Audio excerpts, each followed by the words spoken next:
Well, earlier I spoke to the Special Envoy to combat anti-Semitism, Jillian Segal. I started by asking her about the increase of anti-Semitism in Australia since the October 7 attacks.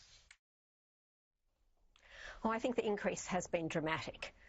We saw it immediately after October 7, and I think in those few weeks after October 7 we had about a 700% increase, and certainly since then till August, according to the Executive Council of Australian Jury, who collect the statistics, we've had 1,800 incidents, which is about a 300 plus 400 300 to 400% increase in the previous period. And we know that those figures are understated, that not everyone reports things. So there's been a significant increase in actual incidents and in the feeling of the Jewish community, the way they're experiencing their everyday lives.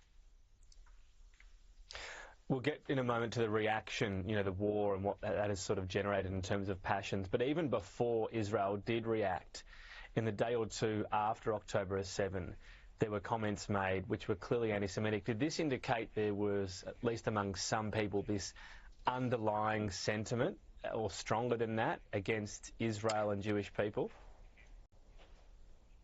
Absolutely. I mean, the Executive Council Australian Jury had seen an increase in the previous years, up 40%, I think, in the prior year. So we were talking about very fertile ground that had been prepared, and I think October 7 was just like the spark that lit all that anti-Semitism. It has been felt throughout the Jewish community, and as you say, it's hatred of Jews and, of course, of Israel, but it's principally hatred of Jews. But it doesn't stop with the Jews. We know it starts with the Jews, but it is actually an attack on our way of life, on Western democracy, and very dangerous, and that's why it must be resisted. Amongst the comments that were reported yesterday out in Lakemba and elsewhere, there was one cleric who spoke, who said not only about Jews and Israel, very critical things, but he said social cohesion, that is a dirty word. It's actually two words, but he said it's a dirty word. And I think that is a terrible reflection on where we are today, that the sentiment is not only about the Jews, but it's about the fabric of our society. I'm interested in where you see the line in terms of what's crossing the line in the current very passionate debate around what's going on in the Gaza conflict, and obviously now spreading to Lebanon. So there are people out there who say what's happening in Gaza amounts to genocide being carried out by the Israeli Defence Force. Now, without debating the merits of that, do you see holding that view as something legitimate in this debate, or do you see that as veering into anti-Semitic? Well, I think that seeing Israel as exacting a genocide is anti-Semitic, because what we are seeing is Israel responding to the attacks from Hamas. No country cannot respond to that kind of terrorism. And indeed, Mark Butler, in speaking for the government and the Prime Minister yesterday at the vigil that was held in Sydney that I attended, said as much. He said, whilst we understand there needs to be some degree of proportionality in response, no country can stand that kind of attack. And not only was it the largest loss of Jewish life since the Holocaust, not only was it brutal and the most nasty in terms of parents seeing children dismembered and children seeing parents dismembered and rape and torture, but Hamas have explicitly said they would do it again, as we understand Hezbollah was preparing to do. I want to ask you about this as well. This is something that's happened a lot in Australia, the phrase, the chant, from the river to the sea, Palestine will be free. Clearly there are people and groups who chant this, meaning they don't want Israel or the Jewish people to exist. That's clearly happening. There are some protesters that say, well, we believe this means that Palestinians living between the Jordan River and the Mediterranean Sea will be free and not under any form of Israeli control. And they don't mean that Israel shouldn't exist. Is that second one a legitimate explanation? I'm really not in a position to debate that. I think, as the Prime Minister has said, from the river to the sea reflects a sentiment that there should be no Israel, and that is anti-Semitic.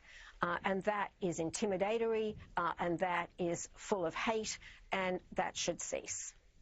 And I think we need to do something, as Mark Butler said yesterday at this vigil, which was very sombre, full of hope and prayer for peace, that these sentiments, these anti-Semitic sentiments, must be confronted, he said, must be called out and must stop.